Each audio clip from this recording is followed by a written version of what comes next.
Moray Rabotai, Shalom, Ovracha, le Tana dit dans Pirkei Avot, Yosef ben Yohanan ish Yerushalayim, Omer, Yehe betra patuach lerwacha, Wiyu aniyim bene betecha.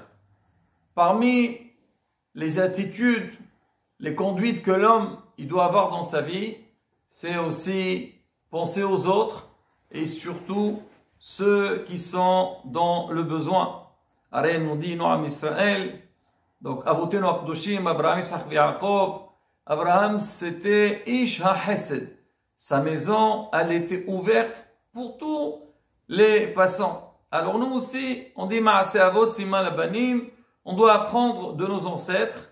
Alors le Tana il dit Yehe betra patuach lerwaha.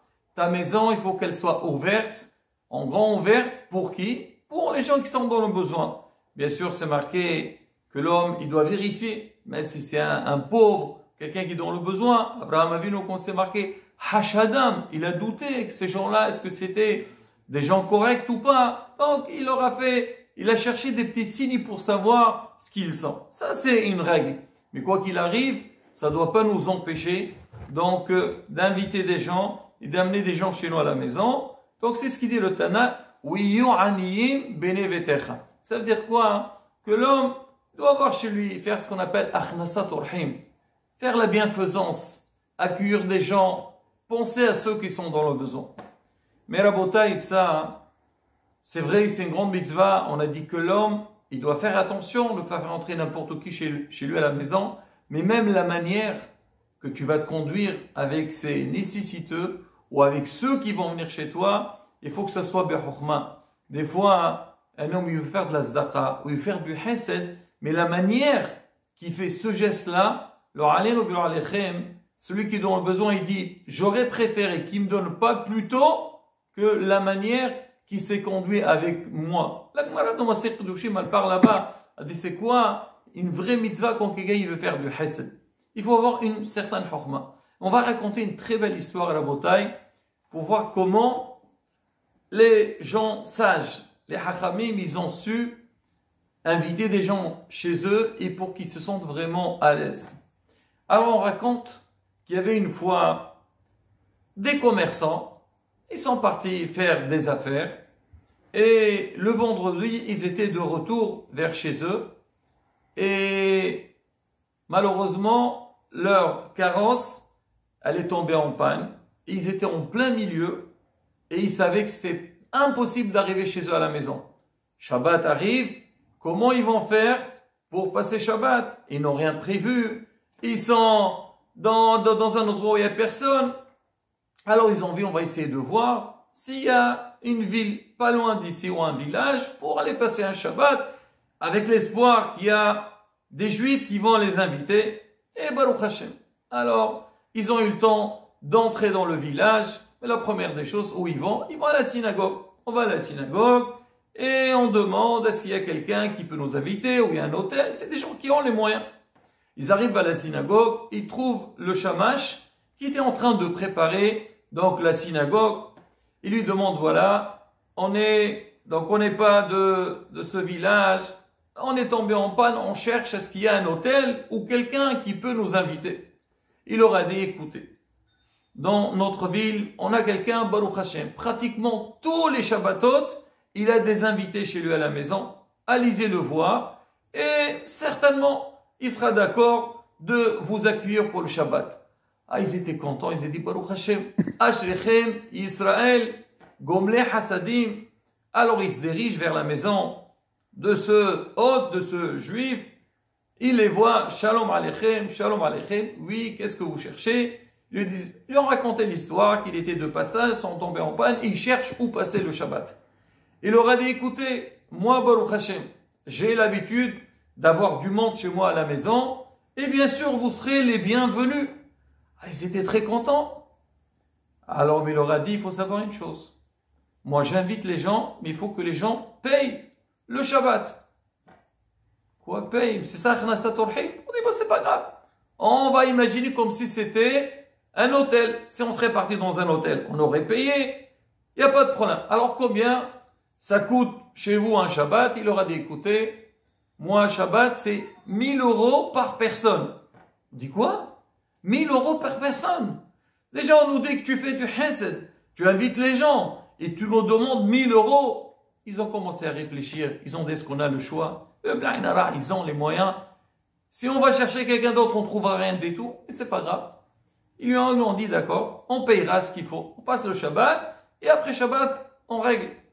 Très bien. Et il les fait entrer chez lui à la maison. Il leur dit, écoutez, faites comme chez vous. Et voilà, je vous prépare, voilà, 3 chambres.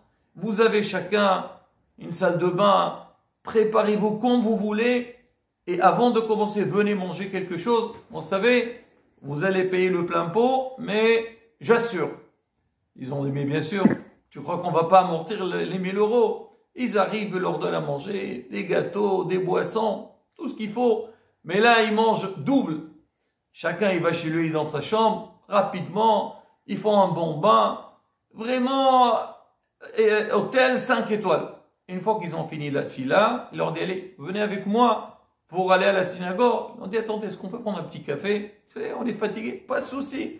Un petit café, ce que vous voulez. Très bien, il les amène à la synagogue. Et le monsieur, il était vraiment, on sentait sur lui une grande simha de Shabbat. Ils ont dit, les trois, ils se parlaient entre eux, ils ont dit, ben, c'est normal. 1000 euros par tête, c'est une très belle affaire. Et ils finissent la tfila, ils rentrent avec lui à la maison, ils voient une table, Shulhan Melachim, une très belle table. Il leur dit, allez, asseyez-vous, faites comme chez vous. Il fait le kiddush et il passe à table. Et nos amis, ils ont dit, il faut amortir les 1000 euros. Ils ont dit, vous savez, nous on a le minhag, avant de faire Nitilat Yadayim, on mange, on fait des brachot. On voudrait bien faire des brachot. Ils ont dit, faites attention, faut pas manger plus que les chants. On dit, non, c'est pas grave, c'est pas grave. Nous, on est merqi, il n'y a pas de souci. Mais l'essentiel, comme on dit, hatov ve'echol. Si on fait Nitilat, ils ont commencé à manger. En général, on mange un seul morceau. Il y a encore un morceau. Oui, bien sûr, je comprends, vous venez du voyage, il n'y a pas de souci. Mais vraiment, ble'ainara, ain lora'ata. Ils ont passé une soirée de folie, ils ont mangé de tout. À la fin, ils vont partir dormir.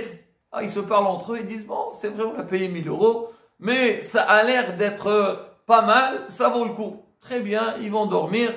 Le lendemain matin, ils vont aller à la synagogue, ils disent, écoutez, nous, on a le minhag, on mange avant la prière, même que c'est interdit de manger avant la prière, mais eux, ils voulaient amortir les 1000 euros. Il n'y a pas de souci, ils leur donnent à manger, et ils sont partis à la synagogue, de retour, pareil, un très grand kiddush, mais vraiment un apéritif, quelque chose d'exceptionnel. Et les autres, ils lâchent pas, ils mangent, ils disent non, les 1000 euros, il faut qu'on vraiment les amortisse jusqu'au bout. Et le monsieur, tout ce qu'il demande, allez-y, prenez, il leur donne. Ils ont fini de manger, vous voulez vous reposer, vous voulez prendre un café. Mais vraiment, tout le Shabbat, il était à leur service. Ils se sont régalés, mais ils n'ont jamais imaginé qu'on pourrait passer un Shabbat pareil. À la fin, ils ont fini la prière, ils sont rentrés à la maison, allez, on fait l'Abdallah. Et le monsieur leur dit, attendez, il faut faire Sorda Revi'it. Ah, Revi'it aussi, pas de souci. Ils ont mangé et tout. Il leur a dit, vous voulez partir? Non, pas du tout. Partez pas maintenant. C'est tard le soir. Dormez chez moi. Et Bezrat Hashem, demain matin, vous partez. Alors le lendemain, ils se réveillent et tout. Ils disent, allez, venez, on vous paye. Et on veut partir. Il a dit, non. Attendez, on fait la fila de Shaharit. Prenez votre petit déjeuner, après vous partez. Très bien. Ils sont partis pour le payer. Il a dit, voilà, c'est vrai, vous nous avez demandé 1000 euros, mais vous méritez plus que 1000 euros par personne. Voilà votre argent. Il leur a dit, Haz v'shalom. Quoi, vous croyez que moi je vends les mitzvot avec de l'argent? Mais pas du tout. Hachem a envoyé 3 personnes pour faire une grande mitzvah Achnasat Orhim. Et vous voulez me l'arracher avec votre argent. Gardez-les pour vous, votre argent. Et moi, je suis très très content que vous étiez chez moi et vous avez passé ce Shabbat. Alors les 3, ils ont compris. Ils ont dit, regardez, voilà, Ashrechem Israël.